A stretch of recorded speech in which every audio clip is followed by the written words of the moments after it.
What was your childhood like growing up in the Pittsburgh area? Actually, it was great. I mean, I grew up in Homestead, born and raised. My family were born and raised there. So to be able to really grow up there, you see steel mills all around, and everything was, there growing up. But for me, it was just trying to probably play as many sports as possible, as I was going through it. And my mom did a phenomenal job of making sure that we hopefully had everything that we needed to be able to go out there and then run, be kids.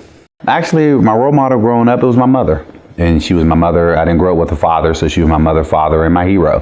And that was someone that I looked up to, and seeing some of the struggles that she's had growing up, it was just something that she never complained about things.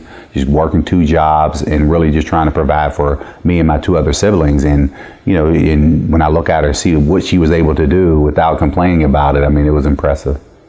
So you still live in Pittsburgh. What has kept you in Pittsburgh all these years? Well, I couldn't say all of the years because I did leave when I was 17. I went to Eastern Michigan, so I went up to the Detroit area and got drafted by the Detroit Lions.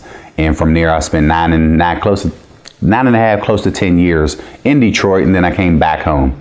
And at that point, you're kind of looking at it and say, I'm not really sure how long I'm going to be home, maybe 1 year. And 1 year turned into 2, and 2 turned into 5, and 5 turned into now 13 years back. But, when you get a chance to now not only do something that you dreamed about doing, which was playing for the Steelers, and then having an opportunity to be around the family while you're doing so, I mean, that truly was a blessing.